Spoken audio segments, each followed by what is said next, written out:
অনেক তো হলো বাঙালি খাবার, চলো এবার কিছু কন্টিনেন্টাল ট্রাই করা যাক। আর সেই খোঁজেই আমরা চলে গেছিলাম কলকাতার হেরিটেজ কন্টিনেন্টাল রেস্টুরেন্ট মোকাম্বোতে। সেখানকারই কিছু হেরিটেজ ডিশ আমরা অর্ডার করেছি।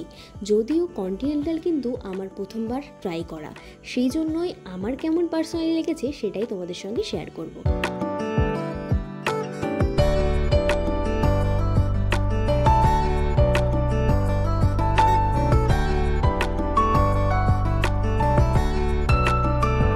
ভারতের প্রথম কলকাতার মধ্যে কিন্তু এই রেস্টুরেন্টেই নাইট ক্লাব চালু হয়েছিল। তার সাথে কিন্তু এর ডেকোরেশনটা তোমরা দেখতেই পেয়েছো, এত সুন্দরভাবে ডেকোরেট করা, ভীষণ ভালো লেগেছে ইন্টেরিয়র ডেকোরেশনটা আমার। এবার চলো এখানকার হেরিটেজ কিছু ডিশ অর্ডার করা যাক। রেস্টুরেন্টে যাওয়ার আগেই কিন্তু আমরা ডিসাইড করে গেছিলাম এখানকার হেরিটেজ ডিশগুলোই আমরা অর্ডার করবো। তাই ফার্স্টেই চলে এসছে ডেভিল ক্রাব। আর ডেভিল ক্রাবের এই ডিশটা কিন্তু পুরোটাই বেকড ছিল। ভেতরের যে ক্রাবের অংশটা থাকে সেটা দিয়ে ভালো করে বের করে তার সাথে একটা বেকড আর তার উপরে চিজ ছিল, আর এত সুন্দর খেতে লেগেছে।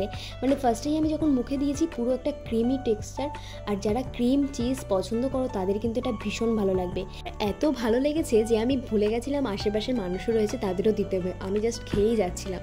যাই হোক, এটা কিন্তু সবাই ট্রাই করো। আর এবার দেখাচ্ছি অ্যাকচুয়ালি ক্র্যাবটা কেমনভাবে ছিল। মানে এই ক্র্যাবের ওপরের যে অংশটা থাকে, খোলটা থাকে, তার মধ্যেই কিন্তু পুরোপুরি জিনিসটা বেকড করা ছিল। তো তোমাদের সুবিধার্থে আমি এটা দেখিয়েছি। অ্যান্ড এরপর চলে আসলো চিকেন আলা কিউব। এটা কিন্তু হেরিটেজই একটা ওদের ডিশ, যেটা কিন্তু আমি প্রচুর ভিডিও দেখেছি। আর সত্যি বলতে এটাও আমার প্রথমবার ট্রাই।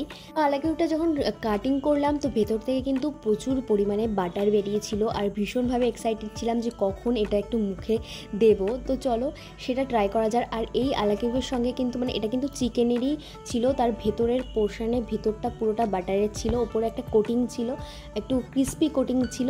তার সাথে কিন্তু সর্টে করা কিছু ভেজিটেবল ছিল, অ্যান্ড ম্যাশ পটেটো ছিল, তার সাথে পাস্তাও ছিল।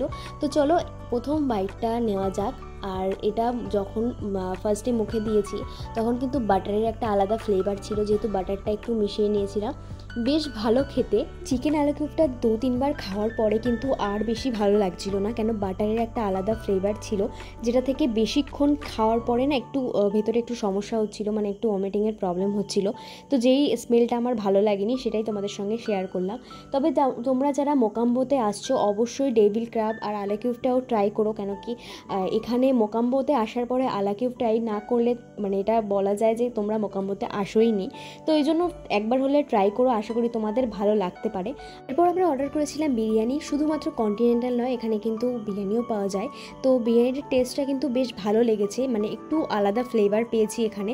তো সেটা আমার ভালোই লেগেছে, তোমরা একবার হলেও ট্রাই করতে পারো।